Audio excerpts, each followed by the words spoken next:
Alrighty, everybody, welcome to Module 1, Lesson 1. This is the best-selling LitRPG ingredient list. These are the 41 patterns that I found in the top 50 best-selling LitRPG novels, and we're going to go through all of them across 5 videos. And I want to say something before we dive right into them. I don't want you to feel like you have to use every single one of these trope ingredients. If you do, more power to you, but don't feel stressed about, I have to put every single one of these in my book. You could put 10, you could put 20, you could put all 41. Just know as long as you have them, your book is going to have the ingredients that make it a bestseller. And also execution is everything, right? That's exactly why I have number 1, the ingredients, and then in the next module, I have the story architecture, so you know how to write an actual story that is proven to sell, and that comes from best-selling movies and novels. So that structure comes from that. But first, again, in this module, we're focusing on the ingredients. So let's start with the most important ingredient of all, and that is your main character.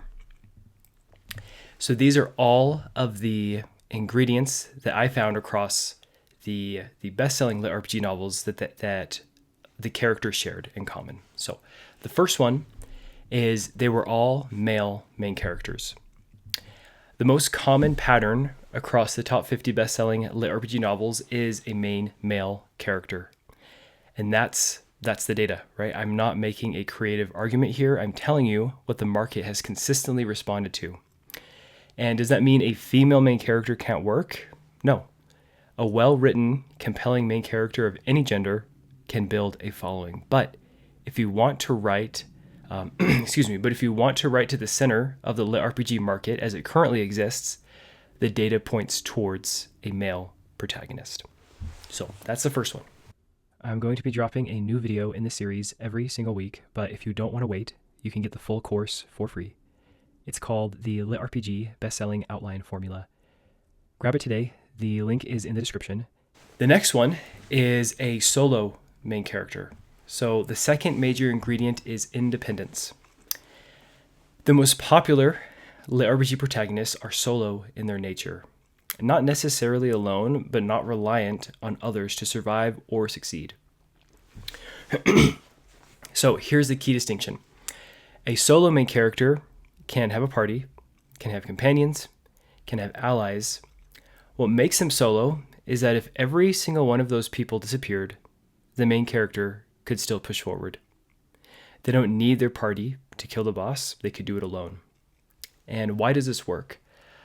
Because it preserves reader agency. Reader agency is huge in terms of just writing a novel. People come to novels for agency. They want to see someone who has the agency and the power to do things where maybe in their lives, in their real lives, they might not have that. So being able to have that in a character, it gives them that sort of proxy power, right? Or proxy agency. And when readers are reading, they're vicariously living through the main character, right? So if the main character constantly needs rescuing or can only succeed because of their companions, the reader stops feeling like they're the hero. So the solo main character keeps the reader in the driver's seat. So that is number 2. Number 3 is the OPMC, or the overpowered main character. This is the other dominant pattern alongside the male main character. It's an overpowered protagonist. And I want to address the controversy head on because you will find readers, reviewers, and even other authors who will tell you that the OPMC is lazy writing, that it removes tension, that readers want a protagonist who struggles, and all those people are the minority and they're wrong. At least they're wrong about the majority of what LitRPG readers actually want. The data is clear. The most popular novels in the genre overwhelmingly feature a main character who is stronger than normal, stronger than the standard of power in their world, their dungeon, their apocalypse, their isekai setting, and readers never tire of it. The reason is psychological. We read LitRPG in large part for the dopamine hit of watching someone excel, level up, overcome. The OPMC delivers that hit repeatedly. When the main character is OP, every encounter becomes an opportunity to feel powerful, and that's exactly what your reader opened the book for. The next one is a distinct personality, often edgy. So your main character needs a personality that the reader can remember even if they forget the dialogue. It needs to be distinct, recognizable, and clear. So in LitRPG and progression fantasy, the dominant personality types are edgy, cunning, or smart and slightly manipulative. But there's room for comedic MCs, kind MCs, wise main characters. What matters is that the personality is consistent and strong enough to leave an impression. Here's the test. If someone who read your book 2 months ago tried to describe your main character's personality to a friend, could they do it in just one sentence? If the answer is no, the personality is not distinct enough. I'm going to be dropping a new video in this series every single week, but if you don't want to wait, you can get the full course for free. It's called the LitRPG Bestselling Outline Formula. Grab it today. The link is in the description. Next one for the main characters that I found. The pattern that I found in main characters for LitRPG. So this is, the main character is not a hero. So this one's very subtle, but it's important. The most popular LitRPG main characters are not heroes in the traditional sense. They don't save people out of pure selfless goodness. They operate based on self-interest, or at least there's always a clear benefit to whatever action they take. But, and this is crucial, readers will need to feel that the main character's actions are morally justifiable. And here's a formula. When the main character does something that benefits someone else, there should also be a clear reward or progression tied to that action. So for example, the main character saves a princess, and because of that, he gains influence and fame. Or the main character kills a monster to protect a village and then levels up. Or the main character rescues a stranger who turns out to be the key to the next part of their journey, helping them move forward on the goal they have for their journey. So the action is kind, but it's also strategic. And that combination is exactly what readers love.